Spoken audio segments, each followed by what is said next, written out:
book friends, welcome back to Books I Read. I'm Sheila and I'm so glad you're here. We're going to do section 11 to 12 and or the end of Stephen King, The Outsider. What do you guys think of this book? How are you feeling? How are you feeling? My disclaimer, because I'm going to put it in there because I've done it so far. This book isn't for children, so parental discretion is advised. It's more appropriate for an older audience, obviously. And my husband's over there. He will participate when he feels like it. Yep, you got that right. All right, so there you go. Okay, so let's pick up. Let's start. We are on section 11. What did you guys think of this section? The Marysville Hole. This was a lot. I read it twice. First of all, wow. What a hole. Wow, what a hole. Right? Whoa. All right. So, let's just pick out the highlights because there's a lot happening. We can always talk about it in the comments below if you guys like. But the highlights. Jack Hoskin, or whatever, the detective Jack with the thing on his neck. With the cancer. Yeah, with the cancer. He's arrived at the hole. He's setting up like a sniper. He's doing like a sniper thing. He's got his little sniper thing set up on top of a bluff up out there somewhere where he can see everybody coming in. Right, because Mary and... not Mary. That's the name of the hole.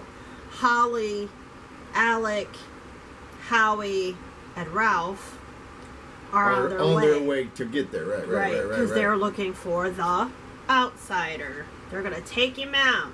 They didn't listen. They're taking him out.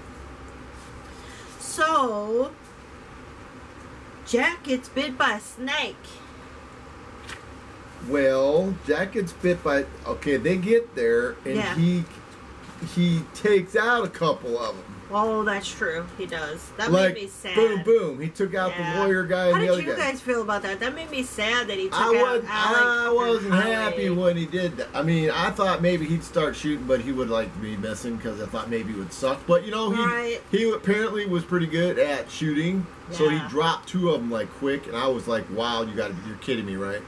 You know, especially the lawyer guy. He didn't do anything. He did nothing to nobody. He did the whole book by trying to help people. Everybody that helped somebody was getting killed in this book. I don't get it. It's so upsetting. But anyway, yes, he shoots them, and then he ends up getting bit. He threw that rattler. He threw it out the first time, pissed it off. Didn't it get his thigh or he threw it out the first time, and it pissed off the snake. And then he started shooting it, pissed it off even more. So then it's like, okay, fine. So it bit him on the leg, and then it got him on the thigh, up high, or up on the top part of his leg. So it's like, all I'm thinking is, really? Right. And he's still shooting. And he's still screaming. Yeah. And it's like, are you serious? But you hear the outsider talking to him from where the outsider is. Oh, yeah, he's like, you gotta get him. You gotta get him. You gotta stop him. Gotta stop him, Jack. I'll heal you. I'll make you better. So, I've been thinking, though, my son Benjamin, or our son, I should say, because my husband's right here. Our son Benjamin was right. It was a detective. In a way. In a way. He was just partnering with the outsider, not another detective. But he didn't have anything to do with setting up any of the people for the crime, though. He was just... No, but he was... I mean, but he took them on... Yeah. He was part of it. He was part of it, but not, you know what I'm saying. I give him part of it, yeah. From the very beginning, because we were talking about that in the beginning, and I wanted to be like, well, Benjamin was kind of right, I guess. Yeah. Kind of. He never did read the book, though. He's just been listening to his dad and I talk about it. Alright, so anyway, now 2 people are down, and the one guy, Sablo, he's hurt. He's hurt. So now Holly and Ralph are going to go down into this hole to get this outsider that those people had died in from Bolton's family. Right. Or whatever, however that happened. Went down in the hole and never came out. Yeah, never came out, right. So they're going down there. Now, I kind of felt like Ralph and Holly's relationship, started like getting kind of weird and creepy. Because he's married. I just kind of felt that was weird. Yeah, toward the end it started getting a little... Weird. What the heck? Yeah, like weird. I don't know. I don't know if that was Stephen King's intentions or not, or if it was just like, get your mind out of the gutter. That's not where I was going with that. Right. I'm not sure on that. I just felt like Why is he telling Holly, I love you? I don't know. We'll get to that, though. I just thought it was kind of weird. But anyway, so they get down in the hole. Now, how did you feel about this part when they were in the hole with the outsider and the hole? She put the bearings in the sock. Now, I get why she did the whole thing with the bearings in the sock thing. Well, I get it because they're in a cave. Well, not only that, from previously in her old career, she didn't want to have to shoot a gun, even though she had a gun. Well, isn't that the way her partner Bill died because they shot the gun because they didn't think about it? She didn't want to have to shoot a gun, which she didn't divulge to anybody up front, so nobody knew. I know. Why didn't she tell anybody like what her plan was? Well, but think about it though. She was kind of an introvert, so she's not She's not just gonna give information unless she really has to. You know how many times when in the book does it? She's like, okay, well, I guess I gotta talk, or I guess I gotta do whatever. I mean, true. So she's kind of an introvert. And she's not going to really put out that kind of stuff unless, somebody asks her. I mean, I'm sure she would have pulled out that sock while they were in the car going down there. They'd been like, hey, what's up with the sock? Right. And she would have probably said something, but she didn't. Right. All right. So we're in there. She gets this sock thing out. They got the other. He's coming across at him going, it's reflecting on its mistakes. Like, maybe I shouldn't have went down to the courthouse because if I wouldn't have done that, well, then maybe you wouldn't have found me, kind of thing. Mm-hmm. So I think that the other, it's looking back on, man, this was where it made its mistakes. I screwed up. Yeah. Because it got caught. Right. And then he's like, But he was kind of taunting him because he didn't know. I mean, the outsider didn't know she had the sock. No, he didn't know, and he didn't. He didn't think they were going to be able to take him out. No, and he didn't. And he didn't think she was going to get close enough to hit him either. True. Yeah, that's true. Because he was thinking that they were going to shoot that gun. Right. Okay. So, honey. So, what do you think when the worms came out? Okay. Stephen King's done it before, where he's dealt with creatures that had the worm thing. That was like a symbiote, kind of like a creature that was living inside of a creature. Right. So when he did that, it kind of made me, that was kind of questionable there. I did agree with you, though. It would have been probably, the ending would have probably... Yeah, but okay, let's not wait. But anyway, no, let's not talk about that yet. I thought the worm thing was kind of... I mean, it was typical Stephen King. I think it fit because of the kind of creature that it was. Right, I do believe that. And like I said, being that I've seen other Stephen King stuff where he's used worms to create creatures. All right, so what did you think of this chapter or this way that they got rid of the outsider? What did you think? I expected more of a fight from the other. See, so did I. I just expected a little bit more. I was thinking, like, I'm thinking, no, but you really didn't know what it was. You didn't know what its extent of its powers were. I mean, this thing could take over a person's personality and suck their memories and all kind of other stuff from a distance. So I'm thinking, this thing's like super powerful. It's going to be like kicking ass. And I'm like, I guess I expected more from the outsider. And all it was doing was talking. Yeah. It wasn't. It's like it was like I thought maybe it like tried to take over their minds or something. It would do something or fight of some kind, but it didn't do anything. But I'm gonna beat you up with my words, man. Hey, I thought it was kind of lacking on that part. All right, so now we're going to go ahead and have an intermission. Enjoy what we have for you for the intermission, and we'll see you when we come back for the Flint City. We'll be right back.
Oh, it just lights up. It lights up.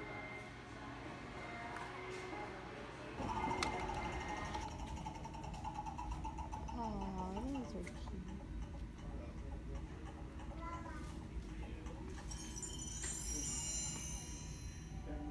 Happy times are ahead.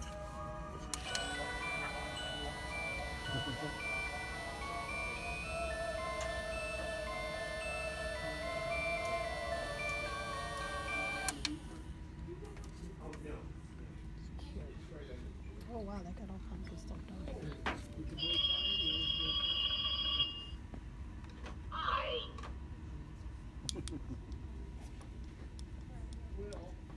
Oh, I like the skeleton in the night costume.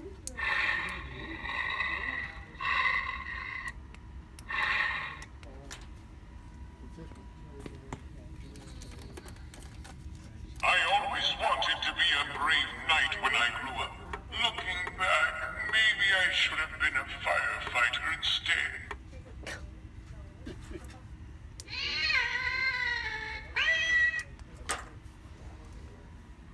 Some really cute stuff. Dragon Knight. Oh, I like that.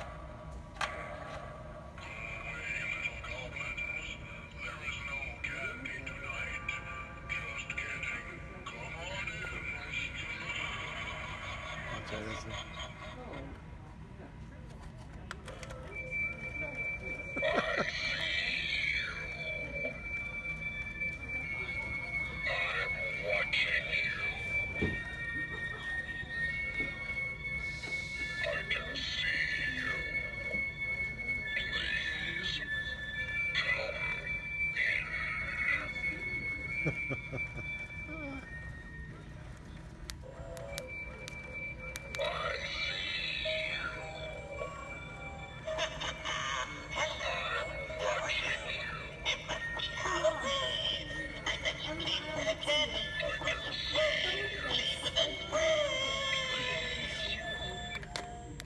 That's really cute.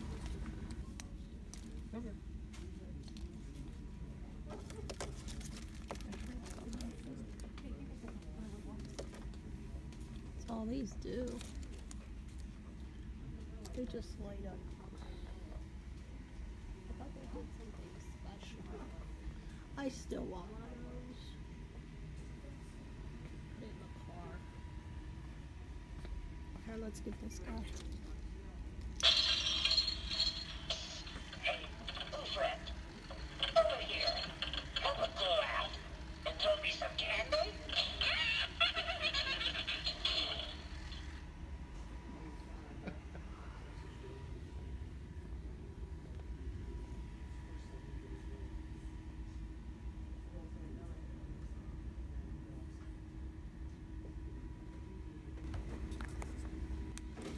Oh, these just light up.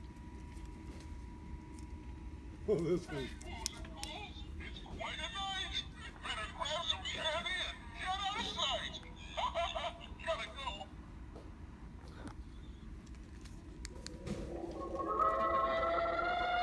That one's Your costume is to die for. Okay, that's not really that scary though. Are you gonna press one? It can't all be pressed. Happy Halloween. that one ain't bad. This one's boring. Does that one do anything? Maybe this one. That one don't do nothing. That coffee's right there. Please tell me to get down. I'm late for a party and I'm the ghost of honor. Alright, we are back. I hope you enjoyed that. That was a lot of fun. So when we did our little Kroger thing that you've seen, we did get some candles. We got the cafe mocha that smells so delicious. Man, I want the house to smell like that every day. Yeah, we haven't lit them yet. I'm waiting for November for these ones because I have so many already for October. And then we got Fall Festival. They were buy one, get one free. So we did. We're so excited. Alright. And then I also wanted to tell you before we finish the last section and or Flint City, we are going to, or we have decided, that's what I should say, we have decided to do The Demon King by Cinda Williams. Chima.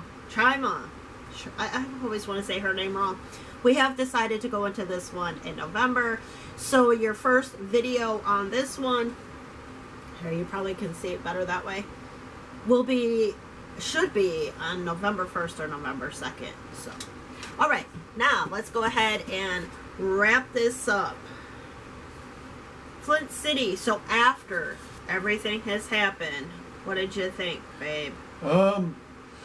Well, when he comes back, when they get back and they pass on the good news and the bad news. Yeah, and they had to stick to the story for the police, so the police would believe them. I mean, well, you know, and they had to kind of do that. They had to kind of fabricate a story because, you know, obviously nobody's going to believe them about supernatural. They didn't even believe about the other to begin with. So, you know, they had to kind of go on faith because she had said, you know, hey, you got to at least believe me for at least 24 hours. You got to believe. Well, no, that was back when. Right, but I'm just saying, they all had to go on faith then. What makes anybody I see what you're saying. What makes anybody going to believe them now? So that's why they had to come up with the whole. Right. This is the story, and we're sticking to it. Everybody's going to get with the story. Everybody's got to stick with the story, yeah, because two people are dead. And they wanted to clear Terry's name. True. So. They wanted to clear his name, and the only way I'm glad they cleared Terry's name. They wanted to clear his name, and the only way to do that was to make that story believable. Right, and not for Terry per se, because but Terry's for dead. his wife and kids. Right. Because they would never be able to live and have a life. Exactly. And then, what did you think when? Because we're just taking highlights. What did you think when Ralph and Holly were on the phone together? I thought that was a weird conversation. Again, I understand the camaraderie between the two. Do you? They went through a really emotional, really stressful. He had to put a lot of trust in her. See what made I me get that, but I don't agree with the emotional connection they got down to. If you need me, I'll be there for you, kind of thing. Well, and I didn't understand why he believed Holly, but he couldn't believe his wife. Just because she took out a blacklight? See, that drives me nuts. It's like, okay, I said the same. I mean, I would be like Ralph's wife. I said the same thing she said. Why do you believe her, not me? I don't know. I thought that was a little strange. It's like, if I'm telling you to eat better, so and so tells you to eat better, you're going to believe that person over me? Been there, done that. Anyway. It just drives me nuts. All right. No. All right. Anyway, and then, what was the other thing I wanted to bring up? Oh, when Ralph's dream. I feel like Ralph's dream, supposedly his dream. With the worms? With the worms. I think Ralph has got a worm in him. They said no, but I'd like to believe he does. Well, you go ahead and believe it, because he wasn't there by the worms. She was. I want to believe he has a worm in him. What do you guys think? Do you guys believe that Ralph got a worm in him and it wasn't a dream? Or do you believe it was a dream and he just was like, oh shit, nightmare? My husband's choosing the other side. I'm choosing he believed he got infected. What are you thinking? He's the next outsider. Dum, dum, dum. Dum, dum, dum. All right, so I hope this was fun for you guys. I hope this was a great buddy read. I hope you guys enjoy the next one and will participate with us with the next one. If you guys feel that we could do anything different, please suggest it, because we would love to make the buddy reads Drop or the it in the comments. Yeah, the virtual buddy reads better. How can we make it better? And if there's a certain book you'd like us to do next year or in December, please suggest them, because yeah, that would be great. I mean, anything to make it better for all of us would be wonderful. And, you know, give you guys smile, laughter, whatever. Have you some coffee. Doesn't have to be outrageously expensive. Alright, so anyway, what did you guys rate Stephen King's The Outsider? What did you give it, honey? How many stars? No half stars, just solid stars. Ooh. I was going to say 3.5, but I'll just make it a 4. It wasn't. I was going to say 3.5 too. I liked the story. I really did enjoy the story. I did enjoy the story. It's just the end that fell a little flat for me, but it was still a good ending, so I think I'm going to go with a solid 4. Okay. Is that what you're going to do too? That's what I'll do. Alright, and then you guys tell us, what did you rate it? Did you rate it no half stars, no halfsies, Let's do solid stars. Tell me what your solid star was for this book. So that, I don't know, maybe other people will go off our recommendations or just pick it up and read it and decide for themselves and agree or disagree with us. But anyway, we hope you will join us for the next Buddy Read and or the next Not Just Reading vlog and or the next time on Books I Read. Bye!